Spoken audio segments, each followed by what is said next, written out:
नमस्कार, आप सुन रहे हैं द बॉलीवुड रेडियो और मैं हूं आपके साथ अनूप आकाश वर्मा। दोस्तों, ये किस्सा उस लड़के का है जो सड़क पर सिगरेट बेचते बेचते हिंदी फिल्मों का सुपरस्टार जैकी श्रॉफ बन गया। बात सुभाष घई से शुरू करते हैं। सुभाष घई को राज कपूर के बाद शोमैन कहा गया और इनकी शुरुआती 15 में से 12 फिल्में सुपरहिट रही थी। एक डायरेक्टर के रूप में साल 1976 में सुभाष घई का ये सक्सेसफुल करियर शुरू हुआ था और यूं ही चलता रहता अगर बीच में साल 1980 में आई कर्ज और साल 1981 में आई क्रोधी जैसी फिल्में नहीं आती। कर्ज चूंकि सुभाष घई का ड्रीम प्रोजेक्ट था, लेकिन फिल्म पिट गई। सुभाष घई भी सतर्क हो गए। वो पहले से दिलीप कुमार और संजय दत्त के साथ विधाता बना रहे थे, लेकिन साथ ही साथ एक और स्क्रिप्ट पर काम कर रहे थे। फिल्म का नाम था संगीत।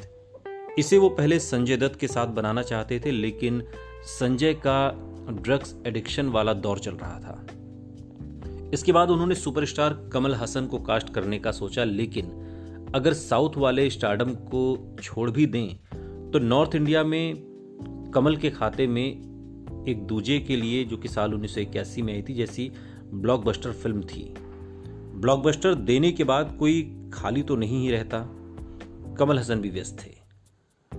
उनके सुभाष घई की फिल्म में काम करने के आसार बहुत कम नजर आ रहे थे। सुभाष घई ने तय किया कि अब वो इस फिल्म को ड्रॉप करके कोई दूसरा प्रोजेक्ट शुरू करेंगे, नए चेहरों के साथ छोटे बजट की फिल्म। और कहा जाता है कि सुभाष घई ने उसी फिल्म का टाइटल बदलकर संगीत से हीरो कर दिया और अपना प्रोडक्शन हाउस मुक्ता आर्ट्स शुरू किया। नए चेहरों को कास्ट करके एक सुपरहिट फिल्म बनाई गई। हीरो 16 दिसंबर साल 1983 को रिलीज हुई और 75 हफ्तों तक थिएटर में चली।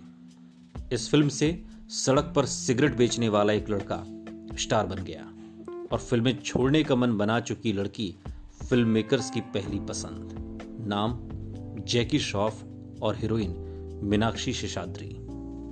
सबसे पहले आपका ये कंफ्यूजन हम दूर करते हैं कि हीरो यानी कि जैकी श्रॉफ के करियर की पहली फिल्म नहीं थी।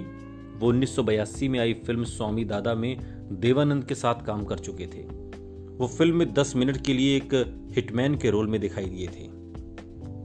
देवानंद ने एक इंटरव्यू में कहा था कि वो जैकी श्रॉफ को मिले कैसे थे। देवानंद ने बताया था कि वो एक बार सड़क से अपनी कार से गुजर रहे थे। उन्होंने देखा कि सड़क पर एक लड़का गंदी शर्ट और फटी हुई जीन्स पहने चार मीनार सिगरेट बेच रहा था। उन्होंने उस लड़के की आंख में पता नहीं क्या देखा कि उन्होंने अपनी फिल्म ऑफर कर दी। और किस्मत ऐसी कि देव साहब जैसे ही अपने दफ्तर पहुंचे, उन्हें वो लड़का वहां खड़ा हुआ मिला। उन्होंने तत्काल प्रभाव से जैकी श्रॉफ को अपनी फिल्म में स्वामी दादा में कास्ट कर लिया। फिल्म आई और गई, किसी को कानों कान कोई खबर नहीं लगी, क्योंकि देवानंद फिल्म प्रमोशन जैसी किसी स्ट्रेटेजी में विश्वास रखते नहीं थे और इस फिल्म के साथ साथ जैकी मॉडलिंग भी कर रहे थे। जब सुभाष घई ने संगीत का आइडिया ड्रॉप किया, तब वो हीरो के लिए हीरो ढूंढ रहे थे। उन्हें जैकी के बारे में पता चला। उन्होंने इस लड़के को रफ टफ करते देखा था और बढ़ी हुई मूंछ, दाढ़ी, अजीबोगरीब तरीके से कपड़े पहने हुए, लेकिन जब वो उनसे मिलने आया तो बिल्कुल परफेक्ट होके, दाढ़ी मूंछ सब गायब थी। सिंपल शर्ट पैंट पहनकर आया। जैकी श्रॉफ और सुभाष घई की बातचीत हुई, दाढ़ी मूंछ बढ़ाने को कहा गया। साथ ही इस लड़के को एक्टिंग नहीं आती थी।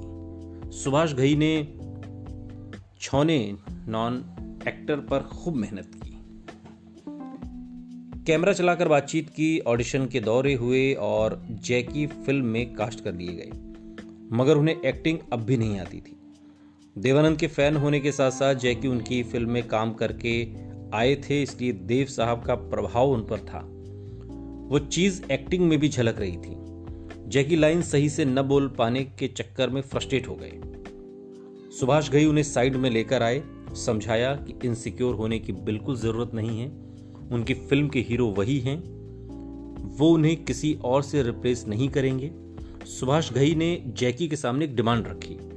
उन्होंने कहा कि अगर तुम्हें कॉपी ही करना है तो देव साहब से ज्यादा ये कैरेक्टर शत्रुघ्न सिन्हा वाले जोन में है, उन्हें लेकर आओ। जैकी ने पहले तो वो किया, लेकिन फिर बीतते समय के साथ साथ उन्हें उनका सुर मिल गया।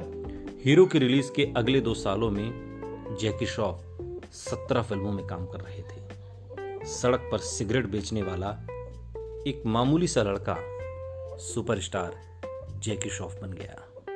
सुनते रहिए द बॉलीवुड रेडियो, सुनता है सारा इंडिया।